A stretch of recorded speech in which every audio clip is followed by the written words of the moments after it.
বলার অপেক্ষা রাখে না দেশের সবচেয়ে জনপ্রিয় ম্যাগাজিন অনুষ্ঠান ইত্যাদি। ইতিহাস, ঐতিহ্য, সংস্কৃতি, আকর্ষণীয় পর্যটন কেন্দ্র সহ বিভিন্ন জনগুরুত্বপূর্ণ স্থানগুলোতে গিয়ে ইত্যাদি ধারণ করা হয়। তারই ধারাবাহিকতায় এবারে পর্ব ধারণ করা হয়েছে খান জাহানের অসংখ্য কৃতি শোভিত সুন্দরবনের প্রবেশদ্বার হিসাবে খ্যাত পুরাকীর্তির সমৃদ্ধ নগরী বাগেরহাটে। মঞ্চ নির্মাণ করা হয়েছে দেশের দ্বিতীয় আন্তর্জাতিক সমুদ্র বন্দর মংলা বন্দরে। পরশু নদীর তীরে জাহাজ, নদী এবং বন্দরের কাজে ব্যবহৃত বিভিন্ন যন্ত্রপাতির সমন্বয়ে নির্মিত মঞ্চে ধারণ করা হয় এবারের ইত্যাদি। মংলা বন্দরে ধারণ হলেও দর্শকরা আসেন বাগেরহাটের বিভিন্ন উপজেলা সহ খুলনা এবং নড়াইলের থেকেও। অনুষ্ঠানের শুরুতে রয়েছে বাগেরহাটকে নিয়ে মনিরুজ্জামান পলাশের কথা একটি পরিচিতিমূলক গানের সঙ্গে নৃত্য পরিবেশন করেছেন বাগেরহাটের বিভিন্ন শিক্ষা প্রতিষ্ঠানের শতাধিক নৃত্যশিল্পী।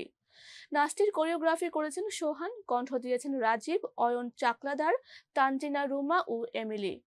গানটি সুর করেছেন হানিফ সংকেত এবং সঙ্গীত আয়োজন করেছেন মেহেদী। এবারে সঙ্গীত পরিবেশন করেছেন বাগেরহাটের সন্তান জনপ্রিয় কণ্ঠশিল্পী নাসির এবং প্রতিশ্রুতিশীল শিল্পী সানজিদা রিমি। সুর ও সঙ্গীত আয়োজন করেছেন কিশোর দাস। দর্শক পর্বের নিয়ম অনুযায়ী ধারণ স্থান বাগেরহাটকে ঘিরে প্রশ্নোত্তরের মাধ্যমে উপস্থিত দর্শকদের মাঝখান থেকে 3 জন দর্শক নির্বাচন করা হয়। দ্বিতীয় পর্বে নির্বাচিত দর্শকদের সঙ্গে অংশগ্রহণ করে বাগেরহাটের জনপ্রিয় লোক বাদ্যযন্ত্র শিল্পী নিখিল কৃষ্ণ মজুমদার ও তার বেশ কয়েকজন শিক্ষার্থী। মঞ্চে তারা দেশীয় বাদ্যযন্ত্রের মাধ্যমে সুর তোলেন বৃহত্তর খুলনা অঞ্চলের জনপ্রিয় শিল্পীদের গাওয়া বেশ কয়েকটি শ্রোতাপ্রিয় গানের।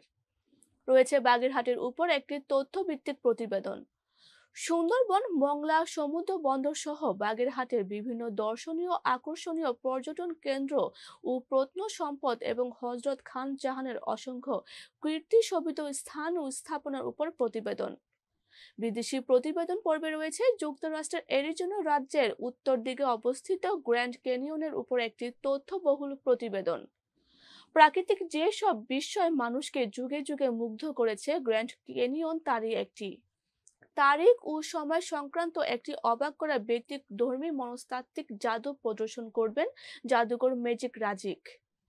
চিঠিপত্র বিভাগে বাগেরহাটের এক ব্যতিক্রমী নারী উদ্যোক্তার জীবন সংগ্রামের চিত্র তুলে ধরা হয়।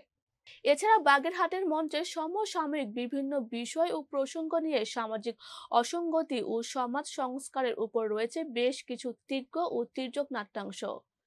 এবারের ইত্যাদিতে উল্লেখযোগ্য শিল্পীরা হলেন সোলাইমান খোকা, বাবুল আহমেদ, আব্দুল আজিজ, আব্দুল্লাহ রানা, শুভাশিস ভৌমিক, শবনম পারভিন, কাজী আসাদ, জিল্লুর রহমান, কামাল বায়োজিৎ, জামিল হোসেন, মুকিত জাকারিয়া, আনোয়ার শাহী, আবুল হেনা রনি, আনোয়ারুল আলম, সজল, আনন্দ খালেদ, আমিন আজাদ, নজরুল ইসলাম, শাহেদ আলী, মামুনুল হক টুকু, ইকবাল হোসেন, জাহিদ শিকদার, বিলু বড়ুয়া, সিলভিয়া কুইয়া, মতিউর রহমান, বেলাল আহমেদ মুরাদ, তারিক স্বপন, সাদিয়া তানজিন, আশোক বড়য়া, সাবরিনা নিসা, সুবর্ণা মজুমদার, সিয়াম নাসির, শামীম আহমেদ, নিপু সহ আরো অনেকেই। গণমানুষের প্রিয় অনুষ্ঠান ইত্যাদির এই পর্বটি একযোগে বিটিভি ও বিটিভি ওয়ার্ল্ডে প্রচারিত হবে আগামী 29 নভেম্বর শুক্রবার রাত 8টার বাংলা সংবাদের পর। ইত্যাদি রচনা, পরিচালনা ও উপস্থাপনা করেছেন হানিফ সংকেত।